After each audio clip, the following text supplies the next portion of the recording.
때에 다윗이 두 문 사이에 앉아 있더라.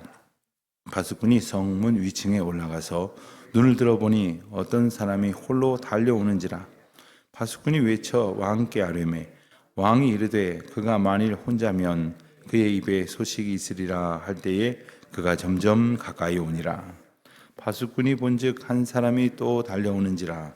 바수꾼이 문지기에게 외쳐 이르되 보라 한 사람이 또 혼자 달려온다 하니 왕이 이르되 그도 소식을 가져오느니라. 바수꾼이 이르되 내가 보기에는 앞선 사람의 다름질이 사독의 아들 아히마아스의 다름질과 같으니이다 하니 왕이 이르되 그는 좋은 사람이니 좋은 소식을 가져오느니라 하니라. 아히마아스가 외쳐 왕께 아뢰되 평강하옵소서 하고 왕 앞에서 얼굴을 땅에 대고 절하며 이르되 왕의 하나님 여호와를 찬양하리로다. 그의 손을 들어 내 주왕을 대적하는 자들을 넘겨주셨나이다 하니 왕이 이르되 젊은 압살롬은 잘 있느냐 하니라. 아히마아스가 대답하되 요압이 나의 영의종 나를 보낼 때에 크게 소동하는 것을 보았사오나 무슨 일인지 알지 못하였나이다 하니 왕이 이르되 물러나 거기 서 있으라 하매 물러나서 서 있더라. 구스 사람이 이르되 말하되 내 주 왕께 아뢰 소식이 있나이다. 여호와께서 오늘 왕을 대적하던 모든 원수를 갚으셨나이다 하니 왕이 구스 사람에게 묻되 젊은 압살롬은 잘 있느냐. 구스 사람이 대답하되 내 주 왕의 원수와 일어나서 왕을 대적하는 자들은 다 그 청년과 같이 되기를 원하나이다 하니 왕의 마음이 심히 아파 문 위층으로 올라가서 우니라. 그가 올라갈 때에 말하기를 내 아들 압살롬아, 내 아들 압살롬아, 차라리 내가 너를 대신하여 죽었더면 압살롬 내 아들아 하였더라. 아멘. 다윗은 지금 이 소식을 기다리고 있습니다. 그 소식은 우리가 싸우고 있는 전쟁의 결과가 어떠한가 하는 그러한 소식이기도 하지만 그보다 더 큰 그의 관심은 그 전장의 역설적이게도 대적자가 되버리고만 아들 압살롬의 그러한 형편이었습니다.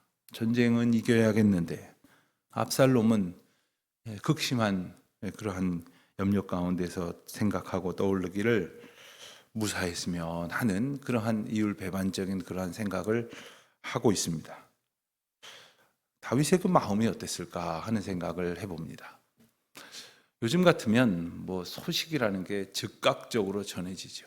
즉각적으로 전해져서 저 지구 반대편에 있는 일도 아주 내 손 안에 있는 핸드폰으로 즉시 이렇게 전해지고 알려주고 또 알려지게 되고 또 우리가 보고를 받을 수도 있습니다.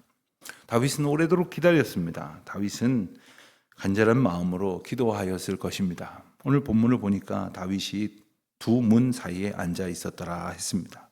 두 문이라는 것은 이제 이쪽 문 저쪽 문이 아니라 이 성문은 이중문처럼 마치 안쪽 문 바깥쪽 문 이렇게 되어 있고 그리고 그 사이에 일종의 그 적게는 혹은 많게는 사람들이 이제 모여 있을 수 있는 그러한 타운홀 같은 그러한 성격을 가지게 되는 것입니다. 그 자리는 사람들이 모이는 그러한 자리이기도 했고 중요한 그러한 논의가 오가는 그러한 회의장이기도 했고 사람들의 의견이 수렴되어지는 그런 민의의 그러한 장소이기도 했습니다. 그 자리에 다윗이 가 있습니다. 다윗이 앉아 있는 그 문 사이에 압살롬이 앉아 있던 장면을 우리는 기억합니다. 앞서 15장께에 보면 압살롬은 반역을 꾀하면서였겠죠. 반역을 꾀하려고 하는 가운데에 백성들의 마음을 얻으려고 백성들이 많이 오가는 이 성문 앞에 앉아서 그 성문을 지나는 사람들 중에서 때로는 재판을 청구해야 할 만큼 억울한 사람들이 있었는데 그들을 붙들고 그들의 손에 입을 맞추기도 하고 그들의 사정을 들어주고 또 그들을 이해하고 그들을 격려하고 위로하는 그러한 시간을 통해서 사람들의 마음을 이렇게 얻는 성경은 빼앗았다고까지도 표현을 합니다만은 그렇게 사람들의 마음을 이렇게 모아서 결국 이제 반역의 기초를 닦았던 그러한 압살롬의 모습과 오늘 다윗의 모습은 매우 대조되어 있습니다. 그 문 앞에 앉아서 이제 소식을 기다리고 있습니다. 그리고 마침내 이 파수꾼이 이제 가장 높은 곳에 올라가서 멀리 바라보니 마치 전장에서 소식을 갖고 뛰어오는 듯한 한 사람이 시야에 들어왔습니다. 그래서 왕께 바로 아랬죠. 한 사람이 달려오고 있습니다 했었더니 왕은 말하기를 그간의 어떤 경험일까요? 그가 혼자면 좋은 소식이 있을 것이다. 그의 입에 들려있는 그 소식이 긍정적일 것이라고 기대를 하고 있습니다. 또 여러 사람일 경우에는 또 다른 의미였을 것이라고 아마 그가 생각을 했는데 그것은 뭐 꼭 그렇다는 법이 있는 것은 아닐 것이고 아마 전쟁에서 이겼다는 기쁜 소식이라면 빨리 달려와서 그것을 전하려고 했기에 누구라도 그 중에 더 빨리 달릴 수 있는 전령이 먼저 이제 뛰어오곤 했겠죠. 그러나 전쟁에서 졌을 것이라고 한다면 뭐 좋은 소식이라고 그렇게 뛰어가서 그렇겠습니까? 패잔병이 돌아오면서 그 소식을 아마 그들이 함께 전했을 것입니다. 어쨌든 오늘 본문을 보니까 한 사람이 다가오는데 곧 이어서 또 한 사람이 뛰어오고 있습니다. 우리가 어제 본문에 본 것처럼 요압이 이제 아히마아스가 이제 내가 주의 왕께 달려가서 이제 보고를 하기를 원합니다 했더니 만류를 했었죠. 왜냐하면 지금 왕이 기다리는 것은 승전 소식이기도 하겠지만 압살롬의 그 신원이 어떻게 되는 것일까에 궁금함을 가질 것인데 그 소식을 가지고 갔다가는 좋은 반응을 얻지 못할 것을 요압은 알고 있었기 때문에 만류했었던 것입니다. 그럼에도 불구하고 아히마아스는 얼른 가서 전쟁을 이겼다는 소식을 전하는 그것도 일종의 무공이 될 테니까 공을 인정받으려고 먼저 뛰어가겠다고 했었던 것이죠. 요압은 말려서 먼저 구스 사람을 이제 전령으로 보냈는데 아마도 아히마아스가 그 전령으로는 탁월했었던 모양입니다. 구스 사람 전령을 앞지르고 이제 먼저 성에 마하나임 성에 이제 당도하게 되었던 것입니다. 자, 그렇게 달려오고 있는 파수꾼이 달려오고 있는 사람을 보니까 다름질하는 모습이 아마 멀리서 보니까 얼굴이 정확하게 파악이 안 됐겠죠. 달려오는 모습을 보니까 이전에도 좋은 소식을 가지고 달려오던 적이 있었던 그의 역할이 전령이었기 때문에 달려오고 있었던 이제 사독의 아들 아히마아스의 다름질 같습니다 라고 보고를 하고 그리고 다윗의 기대는 조금 더 커져갔습니다. 왜냐하면 그는 언제나 좋은 소식을 가지고 오는 좋은 사람이었기 때문입니다. 여러분, 좋은 소식을 가져오는 사람이 좋은 사람입니다. 물론 좋은 사람이 좋지 않은 소식을 가져올 수도 있으나 좋지 않은 소식도 좋은 소식으로 전할 수 있는 사람이 좋은 사람입니다. 여러분, 우리가 누군가에게 소식을 전하는 사람이에요. 그런데 꼭 그에게만 좋은 소식을 전하려고 그의 입에 단 이야기, 그의 귀에 익은 이야기만을 전하려고 하는 사람, 그에게 아첨하고 아부해서 그를 듣기 좋게만 할 수는 있어도 피차간에 그리고 그에게 도움이 안 되는 이야기를 하는 사람들은 간신배죠. 아첨꾼이죠. 그로 인하여 뭔가 다른 부수적인 이익을 얻으려고 하는 것이겠죠. 그러나 우리는 어떤 소식을 전하는 사람이냐? 그의 소식도 아니고 나의 소식도 아니고 예수 그리스도의 복된 소식을 전하는 사람으로 살 때에 좋은 소식을 전하는 자의 발이 아름답다고 말씀하신 것처럼 우리의 삶이 이제 아름답게 되어지는 것입니다. 어떤 사람의 인생이 아름다운가? 결국 좋은 소식을 전하고 좋은 사랑을 나누고 좋은 영향력을 끼치고 그리고 좋은 하나님의 받은 좋은 소식을 다른 사람들에게 좋은 소식으로 함께 나눌 수 있는 사람, 그 좋은 소식을 기대하는 인생들에게 그들이 생각했던 좋은 소식보다 더 좋은 소식인 예수 그리스도의 복음의 소식을 전할 수 있는 사람. 오늘을 살아가면서 우리는 이 좋은 소식을 전하는 사람이라고 하는 사명을 잃어버리고 살 때가 너무나 많습니다. 그냥 하루 종일 많은 사람들과 많은 이야기들을 합니다만은 때때로 내 주장만을 펼치다가 심지어는 그러는 중에 다른 사람 마음하고 부딪히고 상처 주고 그리고 상처받으면서 서로 미워하고 그러면서 마치 그냥 우리가 흔히 우스갯소리를 하는 말로 지지고 볶고 그렇게 살아가는 인생이 우리의 모습이 되어서는 안 될 것입니다.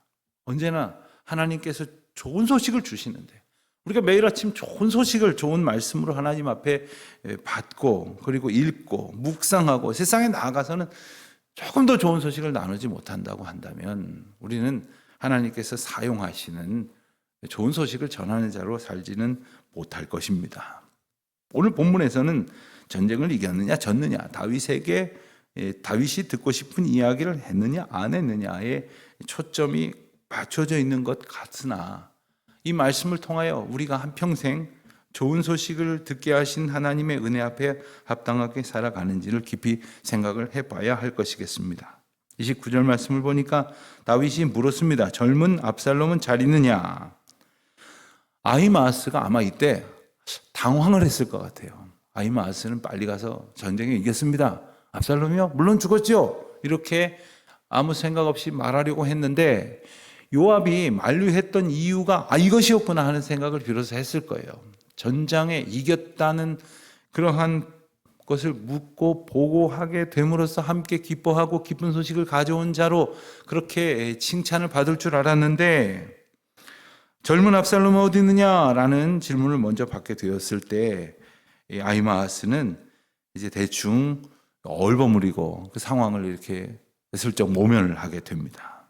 30절에 보니까 왕이 물러나 거기 서 있으라 합니다. 왜냐하면 이내에 곧 또 다른 전령이 올 것이기 때문에 이 친구는 정확하게 알지 못하는구나 이런 생각을 했었던 모양입니다. 31절 보니까 구스 사람이 다시 보고합니다. 내 주 왕께 아뢰 소식이 있습니다. 여호와께서 오늘 왕을 대적하던 모든 원수를 갚으셨나이다. 전쟁에 승리했다는 이야기죠. 원수를 여호와께서 갚으셔서 우리가 여호와의 도우심 가운데에서 승전하게 되었습니다 하는 이야기입니다. 그러나 다윗의 질문은 다시 젊은 압살롬이 잘 있느냐라는 그런 아들에 대한 안부로 바뀝니다. 그렇지만 이 구스 사람은 이제 아들 압살롬이 죽었음을 이제 우회적으로 묘사를 했습니다.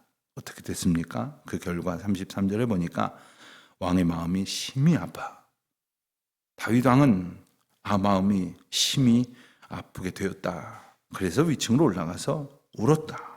그러면서 탄식하듯이 압살롬의 이름을 반복해서 부릅니다.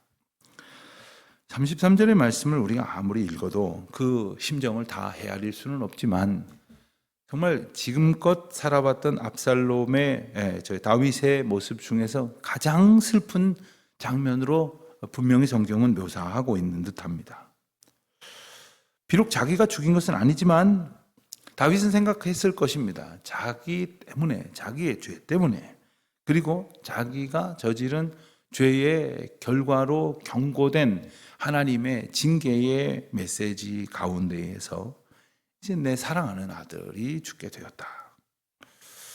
다윗에게 있어서 압살롬은 어떤 아들이었을까? 우리는 다 알지는 못합니다만은 지금 적어도 다윗에게 있어서 압살롬은 반역자요 다윗의 장남을 죽인 형제지간의 사륙극을 벌인 그런 폐역무도한 죄인이지만은 않은 것 같습니다. 분명히 그것이 사실입니다만은 어느새 많은 시간이 지나면서 다윗은 아들을 용서했던 것 같습니다. 그리고 아들을 이렇게 마음 깊이 그리워했던 것 같습니다. 어떻게 그게 가능하냐? 어떻게 그게 가능할 수 있느냐? 그가 바로 다윗의 아들이기 때문 아니겠습니까? 비록 다윗에 대한 용서가 불가능할 것만 같은 큰 잘못이 압살롬에게 있었지만 아마도 그 쫓기고 아들로 인하여 두려워하고 그리고 아들 때문에 근심하며 아들을 이제 멀리 도망하였던 아들을 곁에 불러다 두었으나 보지 아니하였던 그 많은 시간들 속에서 다윗은 분명코 하나님 앞에서 자신의 모습을 반추했을 것입니다. 그리고 하나님 앞에서 정작 죄를 지은 사람은 압살롬이기 이전에 그 죄의 근원은 자기에게 있다는 생각을 했을 것입니다. 부모로서 자녀에게 배신당하고 상처받고 그리고 큰 미움과 분노를 야기할 만한 그러한 일을 겪게 되었으나 정작 아버지 하나님 앞에 그러한 폐역무도한 잘못을 저지른 사람은 자기 자신이라는 생각을 그는 했을 것입니다.